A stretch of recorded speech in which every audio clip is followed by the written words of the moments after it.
Salut Florian, salut tout le monde, c'est Romain de la chaîne Tech News et Test. On se retrouve aujourd'hui dans une vidéo, je trouvais le concept sympa. Vous me demandez à chaque fois quel réglage je pouvais faire dans les photos Instagram que je poste en ce moment. Du coup je me suis dit pourquoi pas en profiter, le petit casque Plantronics que Florian a reçu pour qu'on fasse une vidéo sur le bon plan high-tech. Le premier accessoire dont je vais avoir besoin pour réaliser une photo Instagram c'est le 5D Mark IV avec comme objectif, pour le coup, et je pense que pour cette photo-là, ça sera plutôt utile, le 50 mm qui peut ouvrir jusqu'à 1.8. Le fait est que plus l'ouverture va être sympathique, plus la profondeur de champ va l'être également.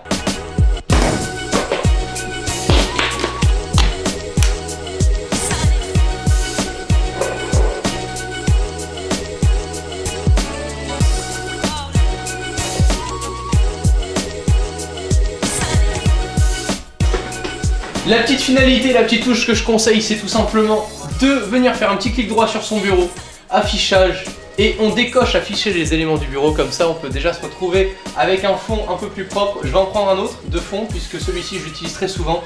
J'en ai pris un autre et souvent vous me demandez aussi justinmalher.com, c'est un putain de graphiste, allez checker.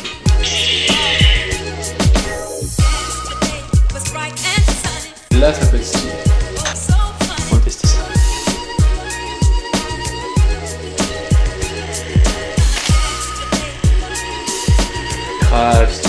Ce que je peux faire aussi, c'est que sachant que sur Instagram, en général, si on veut avoir une belle photo carrée, malgré la nouvelle fonctionnalité de pouvoir avoir des photos correctes à l'horizontale, je peux venir prendre ma photo en mode portrait, comme ça j'aurai juste à recadrer au niveau de haut en bas, savoir à peu près la dimension que je souhaite avoir. Il faut toujours imaginer que sa photo puisse être du coup recroppée en carré pour qu'elle soit adaptable le plus correctement possible sur Instagram. On peut venir imaginer, voilà, avec le 5D Mark IV, c'est ça un peu qui est cool, c'est que tu peux venir zoomer directement. Boum, voilà, petite photo carrée, super propre, et logiquement, la mise au point est parfaite. Plus qu'à la post-prod.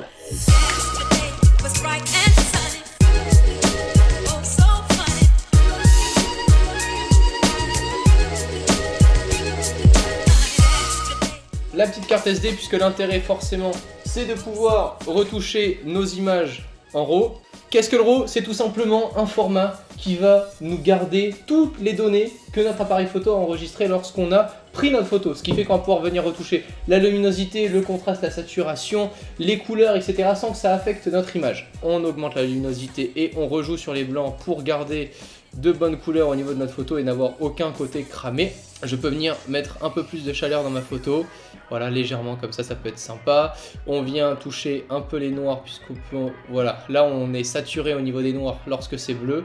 Pour le coup, je suis plutôt satisfait comme ça. On voit que je suis encore un poil trop surex là-haut, donc je viens rebaisser un peu mes blancs. Je suis un poil trop jaune à mon goût, donc je viens remettre légèrement un peu de bleu ici. J'ai juste à venir faire ouvrir l'image et on a déjà notre image préférée de profil incorporée. Moi, c'est comme ça que je travaille aujourd'hui sur Photoshop. Et la dernière astuce, forcément, c'est de recadrer déjà sa photo pour qu'elle puisse passer sur Instagram sans qu'on ait à la retoucher sur Instagram. De mon côté, je supporte pas retoucher ou prendre mes photos via le téléphone parce que forcément je suis passionné de photos et que je me dis qu'avec un réflexe la qualité est toujours plus sympathique.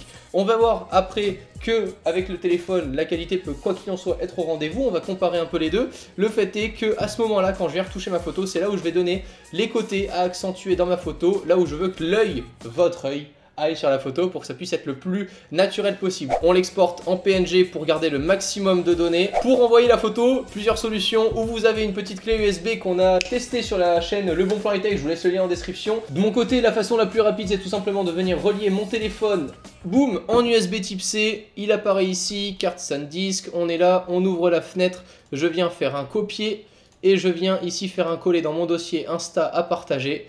Et c'est fini, j'ai la photo sur mon téléphone prête à être partagée. Pour comparer du coup, je viens de prendre aussi la photo avec le téléphone, voilà ce que ça peut donner. Autant vous dire qu'il n'y a pas du tout de profondeur de champ ni quoi que ce soit. Mon casque est légèrement flou parce que j'ai pas pu faire la mise au point vraiment sur lui. Je l'ai faite un peu là où je pouvais au milieu de la photo, sachant que la zone de mise au point est beaucoup plus large que sur un appareil photo réflexe qu'on peut vraiment régler finement. Et pour voir la différence, boum, ça c'est la photo du réflexe.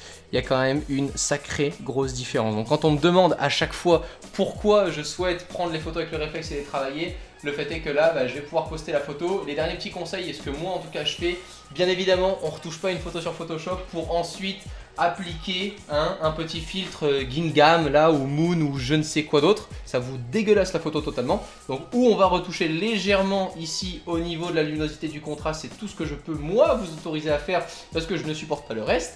ou tout simplement, et ce que je vais faire là, sachant que j'ai retouché correctement et convenablement ma photo sur l'ordi, je viens faire suivant ici. On met une petite légende, on évite 15 milliards de hashtags, de notifier tous les comptes parce que quand je reçois vos photos en mode beau gosse dans la glace et que je suis notifié dedans, je comprends pas vraiment.